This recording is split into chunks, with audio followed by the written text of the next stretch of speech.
It's Friday, December 19th, 2025, and if you're listening in an ugly sweater, congrats, you're culturally employed. This is KoiCast, I'm Hunter. And I'm Riley. Also, today is Underdog Day, which is extremely my brand because my automation workflows are always one error away from becoming the underdog. Facts.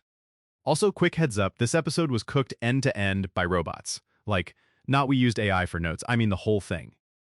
If the audio breathes weird, we're leaving it in. Yeah, if the AI coughs mid-sentence, that's just realism, babe. Okay, what are we talking about today? 3 things that all scream the same message. Speed is the new strategy. NVIDIA drops Nematron 3, Google drops Gemini 3 Flash, and LinkedIn is basically like, hey marketers, would you like predictability with a side of AI targeting? Wait, hold up. That's actually a clean triangle. Models get faster, platforms get more automated, and creators get more pressure. Love that for us. Let's start with NVIDIA. Nematron 3 family. Nano is out now, Super and Ultra are promised for first half of next year. The whole positioning is open, agent-ready, efficient. Okay, but open in 2025 is like saying, I'm chill.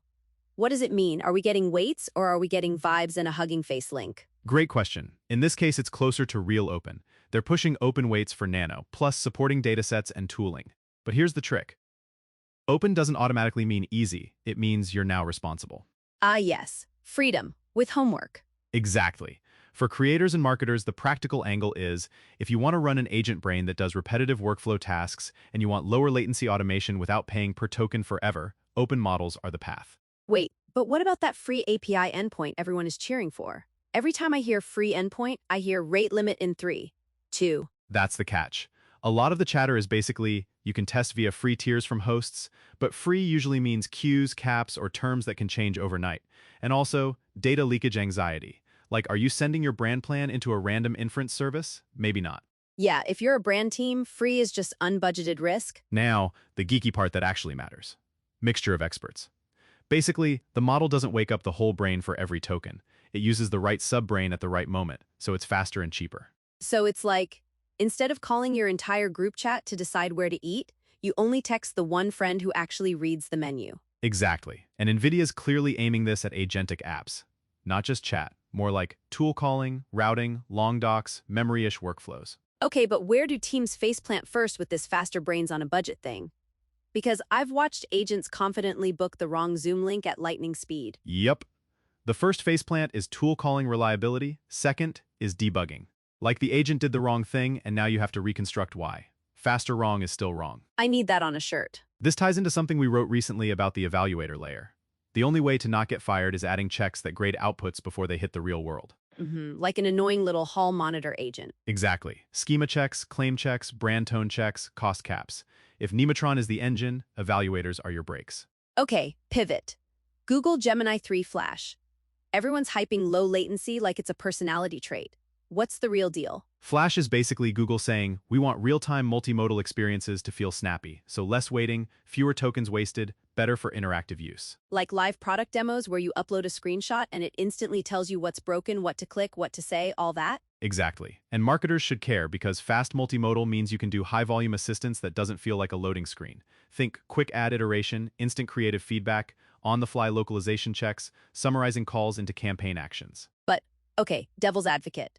At what point does speed become a marketing problem because it enables more spam per minute? It already is. Speed reduces friction, and reduced friction means people ship more, including low-effort junk.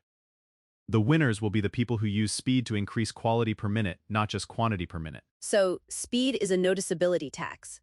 If everyone can post 10 times more, the average post becomes invisible 10 times faster. Which is why the control layer stuff matters. Structure, provenance, policy, otherwise your pipeline becomes a content smoothie. Beige smoothie, no texture, no soul. Also, the on-device angle. People keep cheering on-device AI. The most practical brand workflow I'd bet on is private review loops, like on-device summarization of sensitive meeting notes or on-device creative critique that doesn't upload unreleased campaign assets. Yeah, or like a sales team at a conference scanning a doc, getting a pitch summary locally without sending it to the cloud. That's actually huge for regulated vibes. Now, LinkedIn, reserved ads plus new AI tools and personalization. Reserved ads feels like LinkedIn said, you know what would be fun?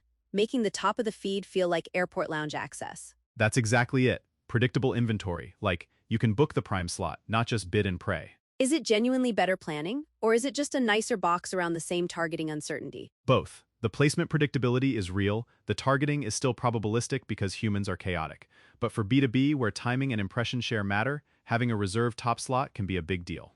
Okay, but the creepy line. LinkedIn's AI personalization is like, hello, I scraped your soul from your job title. What are people saying? The vibe is mixed. Marketers love relevance, users hate the feeling of being perceived too specifically. The safe play is personalization that feels helpful, not invasive.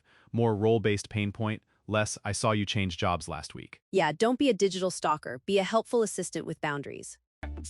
Here's the ecosystem thread for the week. NVIDIA is trying to make open models viable for production agents, Google is trying to make multimodal speed the default, and LinkedIn is turning AdOps into something more programmable and predictable. Translation. Automation is growing up and also getting sharper teeth. And the best teams won't pick one model or one platform. They'll build routers.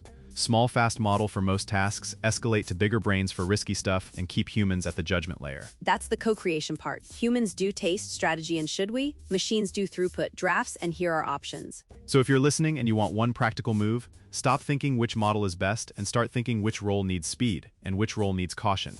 Then wire in critics so your agent can't freestyle into disaster. And if you're using the free API endpoint, do not, I repeat, do not send your entire brand playbook into it without thinking. Free is not the same as safe. All right, that's the run. Thanks for hanging with us on this fine Friday, December 19th, on Underdog Day and Ugly Sweater Day. Go be the underdog who automates the boring stuff and keeps the weird human magic. Subscribe to KoiCast and check out koi.com/resources for AI news and updates.